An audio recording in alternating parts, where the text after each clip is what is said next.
ischémique et parfois hémorragique. Donc on peut avoir juste des céphalées, on peut avoir des choses qui sont plus ennuyeuses. Donc si on a des signes d'hyperviscosité, on peut être amené à faire ce qu'on appelle un fond d'œil pour aller regarder si on n'a pas des signes indirects de cette hyperviscosité qui est dans le sang périphérique. Donc on fait le ionogramme, la numération, la vitesse de sédimentation et l'électrophorèse des protéines sériques. Après, à la différence en fait de la leucémie lymphoïde chronique, pour la maladie de Waldenström, on doit faire un bilan médulaire.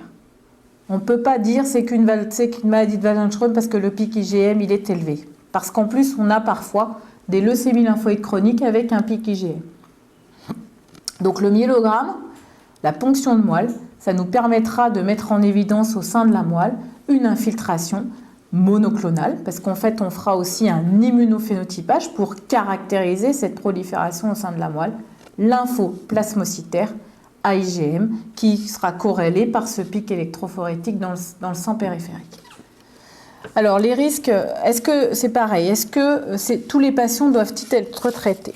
Donc, les risques de progression, quand on a une gammapathie monoclonale, parce que parfois, en fait, les patients ont juste, sur l'électrophorèse, on fait une électrophorèse des protéines sériques, on vous la fait parce que vous allez changer de travail, on vous fait une électrophorèse une fois par an et on découvre un tout petit pic IgM sans rien d'autre.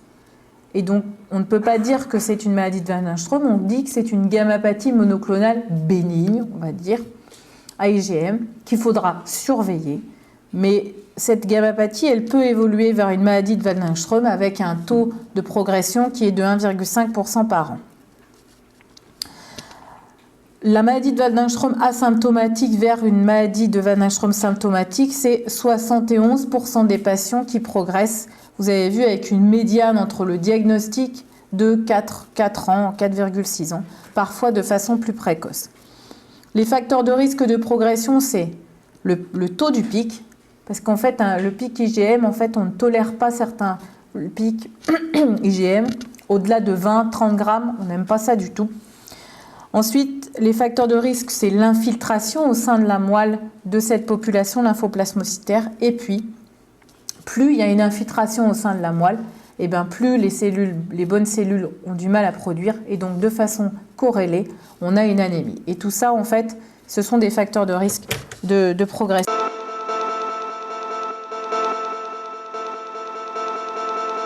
de cette maladie.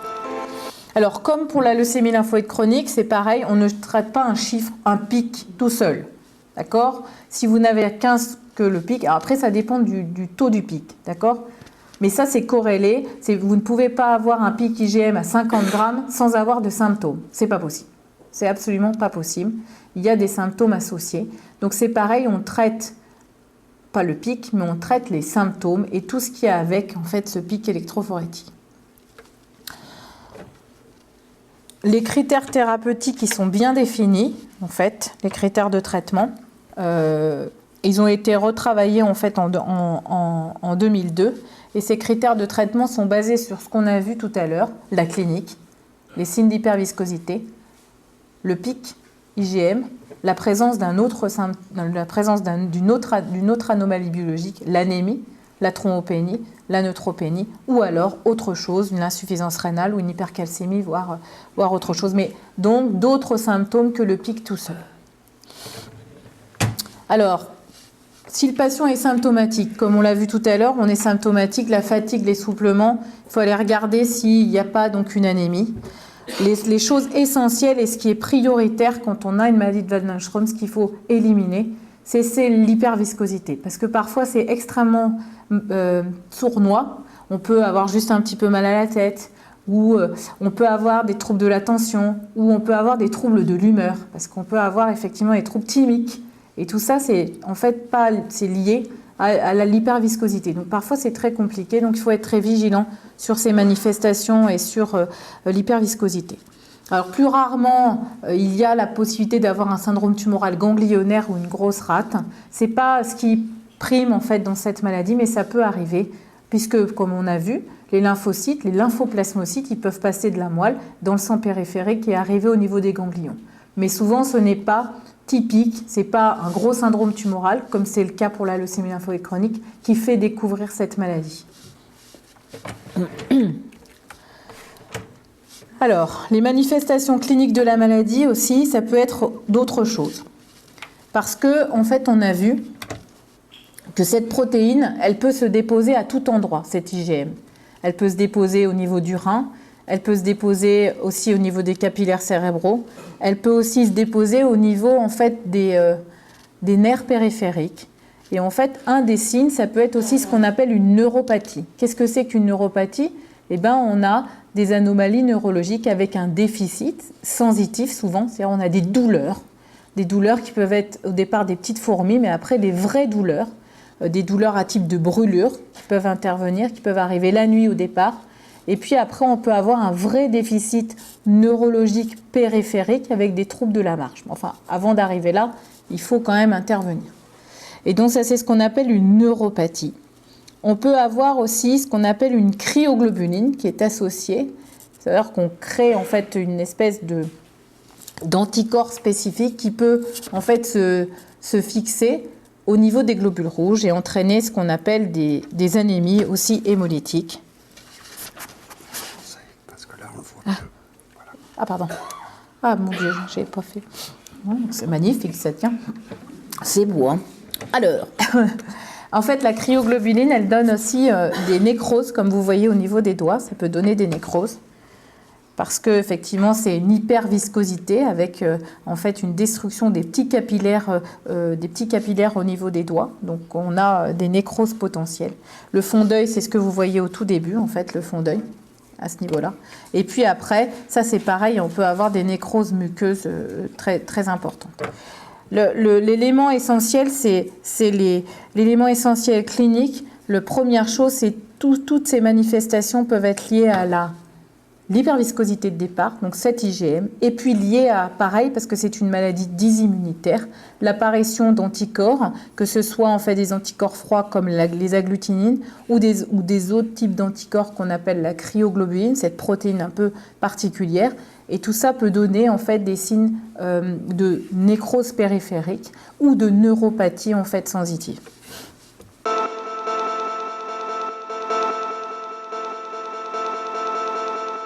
Alors, qu'est-ce qu'on fait comme autres examens sanguins? Alors ça, c'est une chose qui est beaucoup plus récente. On a découvert en fait en faisant une recherche moléculaire que la grande majorité en fait des patients qui ont cette maladie de Waldenström ont en fait ce qu'on appelle une mutation MYD88 qui est marquée ici.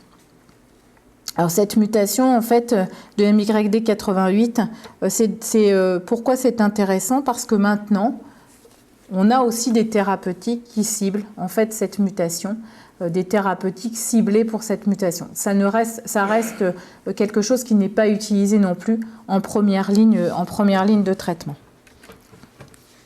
Alors ça, je vais vous passer cette chose vilaine, hein, voilà. Et ça aussi. Alors, quelles autres anomalies? Vous avez vu qu'on a parlé dans la leucémie lymphoïde chronique, on a dit qu'il y avait des anomalies très spécifiques et des anomalies pour lesquelles il fallait les chercher parce que sur le plan thérapeutique, on adapte le traitement. Il y a aussi des anomalies dans la maladie de Waldenström. La délétion 6q en fait partie. On a aussi la délétion TP53, comme vous avez vu, la mutation TP53. On a également la trisomie 12 et puis on a le réarrangement des chaînes lourdes des immunoglobulines. Néanmoins, c'est pas du tout, ce n'est pas comme dans la LLC où ces facteurs cytogénétiques sont extrêmement importants pour la stratégie thérapeutique. Ce n'est pas le cas pour l'instant pour la maladie de Waldenström. Alors, en dehors du 6q, mais en l'occurrence, comme vous le voyez, ça n'a pas d'impact sur le taux de réponse, la survie sans progression, la survie sans maladie et la survie globale.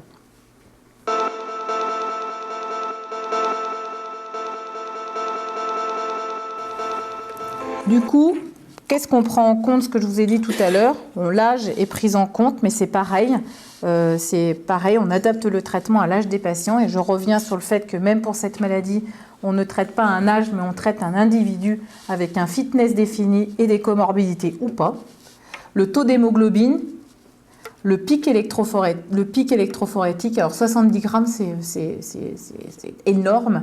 En fait, au-dessus de 30 grammes, on commence à être un peu ennuyé. Et la bêta-2 microglobuline est un marqueur de prolifération cellulaire également. Alors tout ça nous donne en fait ce qu'on appelle un index pronostic. Et en fonction en fait de cet index pronostic, vous voyez que la survie des patients est différente. Il y a des patients pour lesquels l'index pronostic est haut, vont moins bien sur le plan de la survie que les autres. En fait, ça, il ne faut pas regarder, parce qu'en l'occurrence, ce n'est pas l'objet. En fonction de votre index pronostic, on adapte aussi la stratégie thérapeutique, soit de façon un peu plus intensive ou de façon moins intensive en fonction. Les critères de traitement cliniques, comme on l'a dit, l'hyperviscosité, la présence d'une infiltration médulaire massive qui est responsable de ce qu'on appelle les cytopénies, d'accord, l'anémie, la thrombopénie. Le pic ne sert pas, vous avez vu, bon, le pic en l'occurrence ne sert pas comme critère de traitement, mais plus le pic est élevé, plus ça veut dire qu'on a de lymphoplasmocytes au niveau de la moelle, plus ça veut dire que l'infiltration est présente et que de fait, on va devoir traiter. Donc en fait, l'index pronostic, c'est pareil. Ça nous permet, nous, de nous positionner sur la stratégie thérapeutique. Est-ce qu'on doit traiter plus rapidement? Et surtout, ça nous permet de nous positionner aussi sur l'intensité de traitement qu'on va vous apporter d'une certaine manière.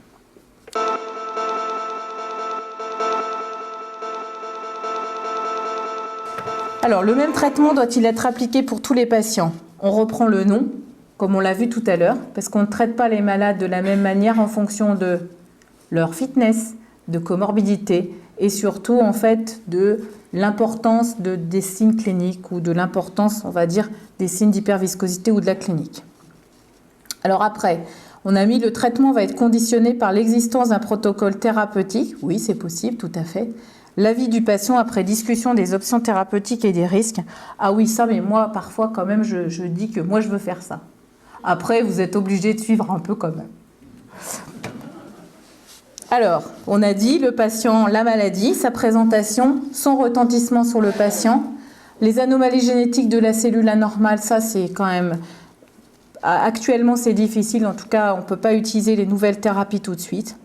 La vitesse à laquelle la maladie doit être contrôlée, donc ça c'est très important, en particulier sur les signes d'hyperviscosité, parce qu'on peut avoir des signes d'hyperviscosité brutes, de façon d'expression extrêmement brutale, et à ce moment-là il faut traiter de façon rapide la maladie et on n'a pas le temps de discuter de quoi que ce soit. D'accord? Parce que les signes d'hyperviscosité, ça peut aller mal assez rapidement.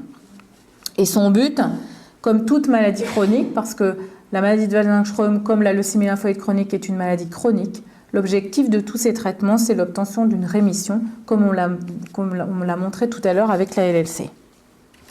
Alors, quelles sont les options de traitement ? Quel est le meilleur traitement à ce jour pour la maladie de Waldenström en première ligne de traitement? Autant pour la leucémie lymphoïde chronique, nous sommes consensuels, autant pour la maladie de Waldenström, on se positionne sur différentes choses.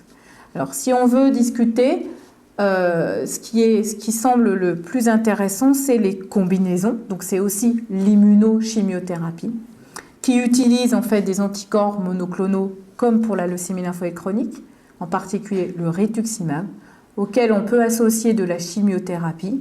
Et cette chimiothérapie peut être de l'endoxane dexaméthasone, ce qu'on appelle du RCD, peut être également de la bendamustine, parce que ça marche aussi très bien dans cette condition-là. Après, pourquoi on vous a mis d'autres agents biologiques comme le Velcade? Le Velcade, en fait, c'est un inhibiteur du protéasome qui n'est pas une chimiothérapie, qui est souvent utilisé plutôt pour le myélome. Le myélome, c'est une prolifération plasmocytaire. Alors pourquoi est-ce qu'on vient de nous parler du Velcade dans cette maladie? Cette maladie, c'est une maladie lymphoplasmocytaire. Elle peut avoir une expression plutôt lymphocytaire ou une expression plutôt plasmocytaire.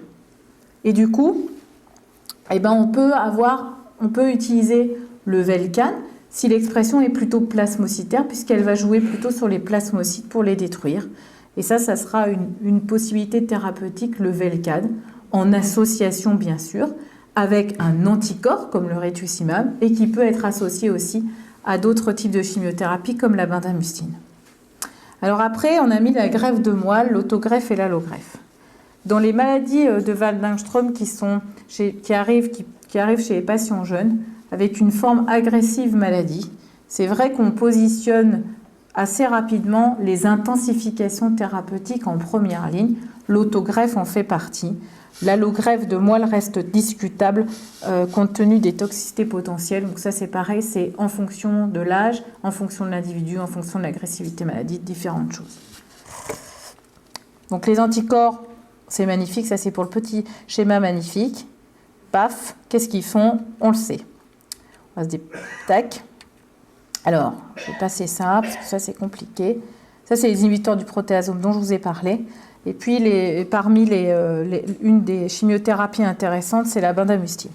Alors après, on a dit, comme on l'a dit pareil pour la leucémie lymphoïde chronique, vous avez vu que c'est une maladie lymphoplasmocytaire.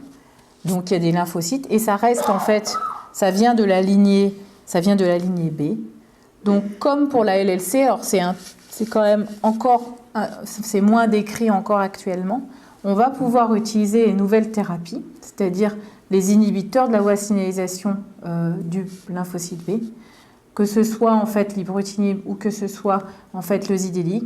Et l'ibrutinib, en l'occurrence, à l'AMM également, dans cette maladie, en rechute pour cette maladie, en fait, on peut utiliser ce médicament également.